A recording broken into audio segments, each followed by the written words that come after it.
Ich bin Elke Gryglewski, ich bin die Leiterin der Bildungsabteilung in der Gedenk- und Bildungsstätte Haus der Wannsee-Konferenz. Das Haus der Wannsee-Konferenz ist eine Gedenkstätte in Berlin, wo am 20. Januar 1942 15 hochrangige Vertreter der SS und des NS-Staates diskutiert haben, die Organisation für den Völkermord an den europäischen Juden.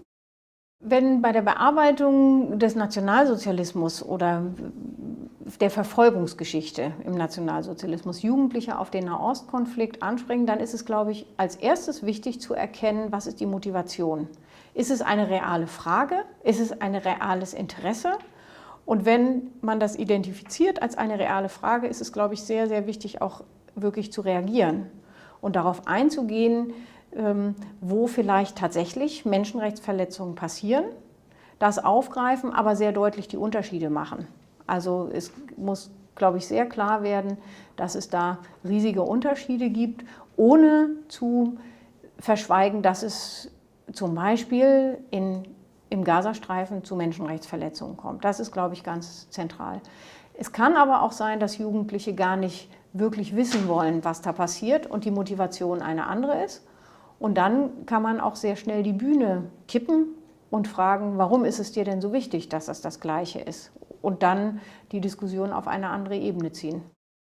Und es ist auch legitim, das ist meine Erfahrung, es gibt immer mal wieder Kontexte, wo man selber nicht so schnell eine klare Position hat, weil der Konflikt komplex ist oder. Und meine Erfahrung ist die, dass Jugendliche auch dann sehr offen reagieren, wenn man sagt, ich finde diese Frage finde ich sehr schwer zu entscheiden, ich weiß es nicht genau. Also das Einzige, was Jugendliche tatsächlich nicht wollen, ist, dass man sagt, darüber reden wir jetzt nicht. Also dass sie das als extreme Abwertung ihrer eigenen Person auch wahrnehmen und das kontraproduktiv ist. Wenn es um junge Leute geht, ist unsere Erfahrung mehrheitlich, dass es ein reales Interesse gibt und dass man das sehr schnell wirklich wieder in eine gute Diskussion lenken kann, wenn man es nicht ablockt und sagt, darüber sprechen wir jetzt nicht. Denn ich glaube, es ist ganz wichtig im Blick zu haben, junge Leute haben ein bestimmtes Gerechtigkeitsempfinden. Und vor diesem Hintergrund, wenn sie auch noch interessiert ihr Umfeld wahrnehmen und wenn möglicherweise noch hinzukommt, dass sie familiär Beziehungen in diese Region haben, dann könnte man auch erstmal sagen, ist es nicht so erstaunlich, dass sie diese Fragen haben.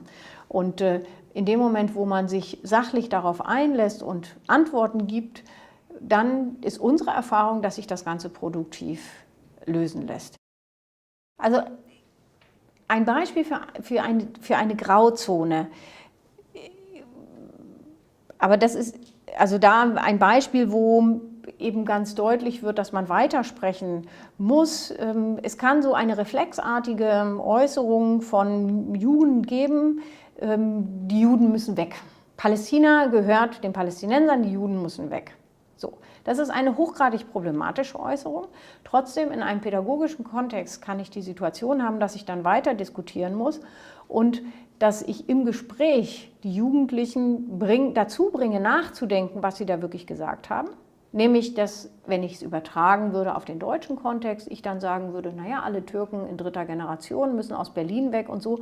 Und wenn sie da einlenken, dann wäre das für mich eine Grauzone, wo ich sagen würde, hat auch ein Stück von Ignoranz und so. Also, und ich kann dann diese Person nicht als Antisemiten identifizieren.